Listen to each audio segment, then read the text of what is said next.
Olá, meu nome é Caetano Mondadori, eu sou professor de redação, dou aula de redação para ensino médio e cursinho e tenho uma escola especializada em produção de texto. A intenção desse vídeo é discutir hoje um episódio que me chamou a atenção, um episódio triste, né? Que é esse vídeo que está circulando na internet de um grupo de homens, né? Com uma torcedora, se eu não me engano, russa, né? E eles gravaram um vídeo com essa torcedora que não sabe falar português. E pelo que eu entendi do vídeo, eles meio que falam para ela, tentam ensinar para ela português. Mas ao ensinar português para essa moça, eles começam a falar palavras muito ofensivas. Eles começam a dizer para ela, buceta rosa, né? Se referindo à vagina dessa moça. Eu gostaria de falar desse vídeo porque ele entra dentro de um assunto que é muito interessante para nós, professores de redação. Muitas vezes, enquanto nós estamos ensinando redação, a gente está ensinando os alunos a criarem processos argumentativos. E muitas vezes os alunos se perguntam assim, como que eu vou fazer para criar argumentos? Né? Porque nem sempre o aluno, diante de um tema, ele consegue identificar os argumentos possíveis ali. E eu sempre tento falar em sala de aula, mais importante do que discutir esse tema, aquele tema ou aquele outro tema, seria interessante que a gente tivesse recursos para reconhecer as recorrências nos temas. Eu acho que esse episódio do vídeo dos homens humilhando mesmo essa moça russa, ele nos chama a atenção para uma questão muito comum que são as relações de poder e as relações de hierarquia social, né? Nós somos uma sociedade extremamente hierarquizada, a sociedade brasileira, né? Ricos e pobres, homens versus mulheres, heterossexuais versus homossexuais. E quando nós temos uma hierarquia social muito sólida, nós simplesmente não conseguimos reconhecer o processo democrático, né? E democracia não é só voto. Democracia não é no final do ano e votar. Democracia é você reconhecer uma sociedade que tem igualdade, né? Quando eu não consigo reconhecer que o outro é igual a mim, eu não consigo ter um processo democrático efetivamente. Isso tudo está interligado, né? Então, quando, por exemplo, a gente vê uma piadinha homofóbica, uma piadinha racista, a gente está vendo uma manifestação da fala antidemocrática, porque quando eu vejo uma pessoa gay, e ao invés de falar fulano é gay, fulano é homossexual, eu falo aquele é uma bichinha, né? Eu estou criando um processo hierárquico, um processo em que eu estou num ponto e o outro está abaixo.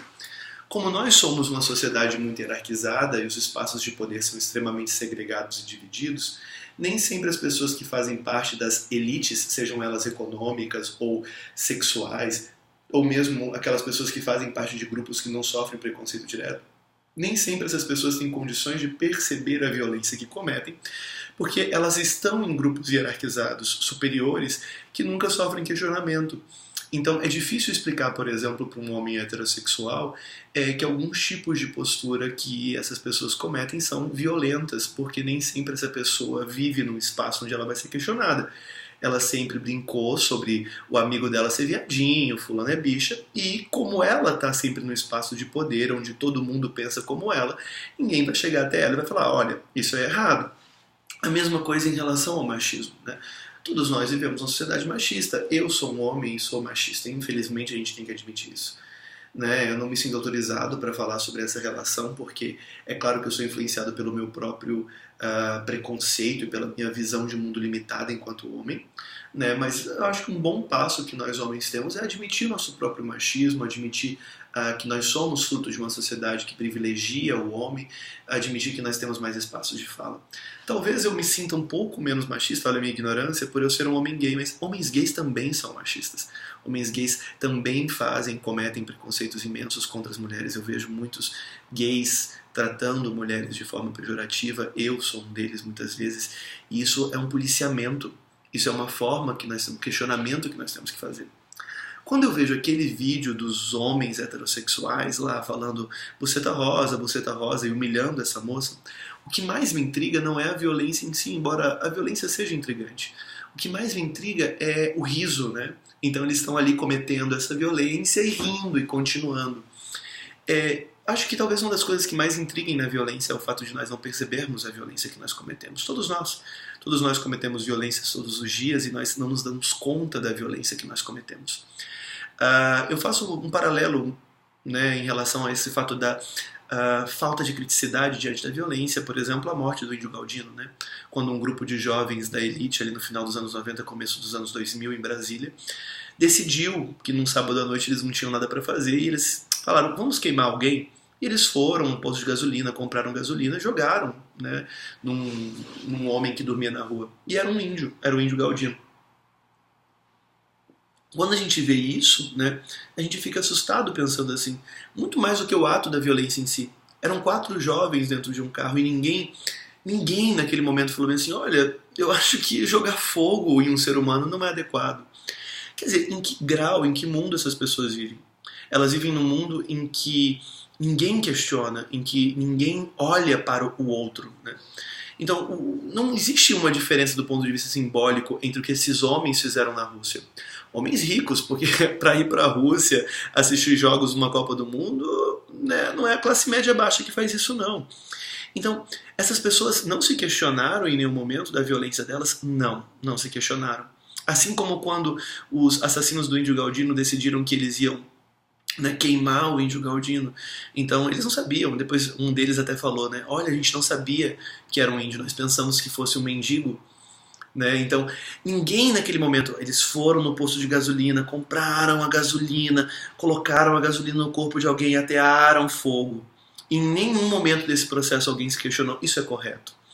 Então nós não temos uma sociedade que se questione sobre os padrões. E aí, quando você traz, por exemplo, essa discussão, né, na internet, quando você traz essa discussão no dia a dia, as pessoas falam assim, ah não, cara, de novo, você vem falar de preconceito, isso é mimimi, essa esquerdinha aí, essas feministas, esse grupo LGBT, gaysistas, né? Quando as pessoas vão falar, por exemplo, de homofobia, elas são chamadas de gaysistas, numa união entre a palavra gay e a nazismo, né? Nazismo, gaysismo, né?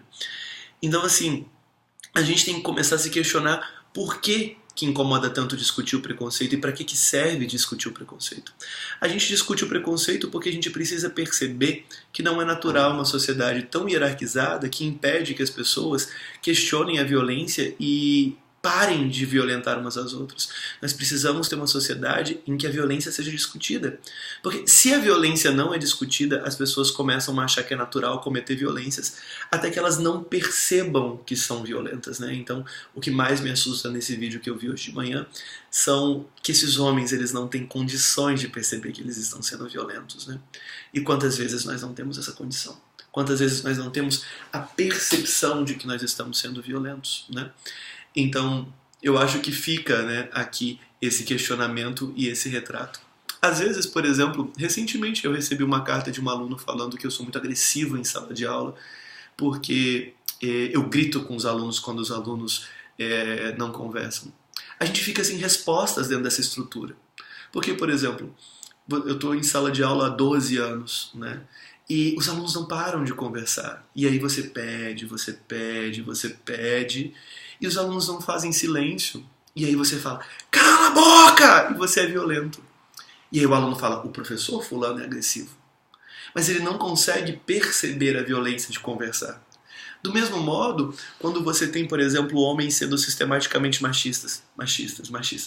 E aí vem um grupo de mulheres e fala, macho escroto, você tem que calar sua boca. Olha como as feministas são violentas. Né? Olha como os grupos LGBTs são violentos ao se referirem. Mas, cara, como não ser violento diante desse questionamento quando a sociedade não percebe as suas violências? Então, como não ser agressivo ao questionar a violência? Porque a gente tem uma sociedade que naturaliza a violência. Então, hoje, todo mundo está chocado. Hoje, todo mundo está chocado com esse vídeo. Né? Mas e aí? E amanhã? Amanhã as pessoas vão estar chocadas também? Amanhã as pessoas vão estar estarrecidas, amanhã as pessoas vão estar indignadas quando professores fizerem piadinhas machistas e homofóbicas no cursinho, né? Quando comediante fizer piada sobre o estupro e as pessoas falarem que, ai não, lá vem mimimi reclamando, é só uma piada. E aí? Então, quando, por exemplo, sei lá, eu como professor vou lá e grito em sala de aula e as pessoas acham super violento, Mas ninguém acha violento que um professor tenha que pedir silêncio durante 6 aulas seguidas. A sociedade, ela só vê as consequências, ela não vê o sintoma inicial. Onde começa qualquer violência? Qualquer violência se inicia na naturalização das violências simbólicas. Então, essa violência que essa moça russa cometeu, sofreu, né? Essa violência sofrida por essa moça russa, ela foi naturalizada no Brasil.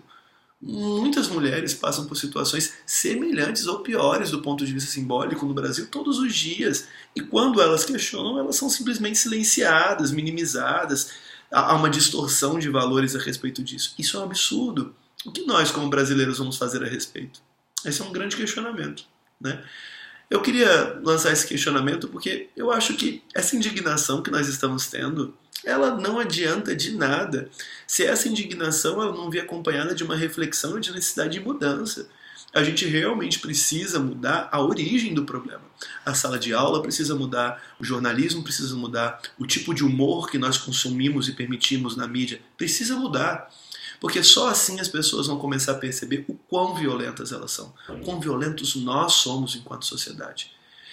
Esse vídeo desses rapazes, vamos lembrar disso, isso não é o problema, essa é a consequência de uma cadeia sistemática de problemas que muitas pessoas estão mostrando todos os dias.